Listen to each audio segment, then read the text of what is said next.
Hey everyone, my name is Charlie and welcome to Fully Equipped. Welcome to the first episode of Fully Equipped. I'm so excited that you're joining us for the book of Mark. First, we'll talk about some of the historical context behind Mark because it shapes how we read, interpret, and understand the whole book. It's important to remember that the Bible was written for us, but it wasn't written to us. So the original people in this story and the original readers of the book would have understood it differently than we do. And that's why it's good to look at some of the background. So Mark is one of the Gospels, which are the first 4 books of the New Testament that provide an account of the life, death, and resurrection of Jesus. Each Gospel records similar events, but the 4 authors focus on different aspects of who Jesus is. That's why we have 4 accounts. They're all important for understanding Jesus more and what his ministry was like. The book of Mark presents Jesus as the suffering servant who came with power and authority. And it's important to remember throughout this book that this was not something that the Jewish people were expecting. All throughout the Old Testament, there are different writers and prophets who talk about the coming Messiah, who would deliver people and bring freedom. So the Jewish people are eagerly anticipating the coming Messiah, but they're not expecting that he's going to suffer and die. Mark shows how Jesus fulfilled all of these prophecies by coming to the earth in order to give his life for ours. He suffered on the cross so that we might have peace with God. He humbled himself in many ways and calls his disciples to do the same. This is an important message for the people that Mark was writing to. After Jesus leaves and the church begins, the people face persecution from Rome for their faith. Jesus acts as the example to his disciples, to Mark's original readers, and to us today. He suffered so that we might have freedom, and in the same way we should be willing to go to whatever length so that others will know him too. And Mark encourages his readers that Jesus is worth suffering for. So let's talk about the author for a second. Though we aren't 100% sure, most scholars agree that it was the John Mark mentioned elsewhere in the New Testament. Mark wasn't one of the disciples, but he worked closely with Peter, who was a disciple. Most people believe that Mark's Gospel was heavily influenced by Peter's eyewitness accounts of the story. Mark's Gospel was potentially written for the Christians in Rome who were Gentiles, so the people who weren't Jewish. They were potentially living under the reign of Emperor Nero, who was extraordinarily cruel. There was a huge fire in 64 AD which burnt 70% of the city, and Nero blamed the Christians for this fire. His persecution began, often involving twisted ways of murdering Christians. And Mark's readers were definitely in need of some encouragement to remain firm in their faith, and that's what Jesus provides them. He suffered for their salvation. A reminder that the people who were living in the time of Jesus had been waiting for the Messiah for many centuries. Throughout the Old Testament, God promises to send someone who would be their king. When Jesus shows up, it has been 400 years since a prophet of God has been speaking to them. So by this point, the Jews are wondering if God will ever fulfill his promises to them, or if they'll just be stuck under the reign of Rome forever. However, Jesus arrives in an unexpected way. He doesn't come and destroy Rome, and he's not rich and powerful.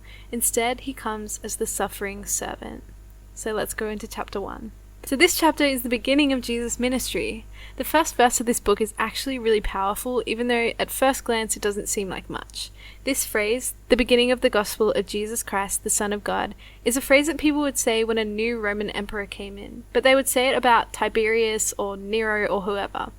Mark says it's about Jesus. He's saying that Jesus is their military leader, their commander, their king, not Caesar. Mark says that Jesus is the Son of God, where in Roman times Caesar was called the Son of God. This isn't to say that we don't submit to our governments, but it does highlight that God is above all human leadership and authority. So we submit to him above anyone else. Mark writes this about Jesus right in the middle of horrible persecution. He's saying that Nero is not God, and that Mark himself is willing to die for that belief. Mark goes on to quote from Isaiah, who prophesied 700 years before this time.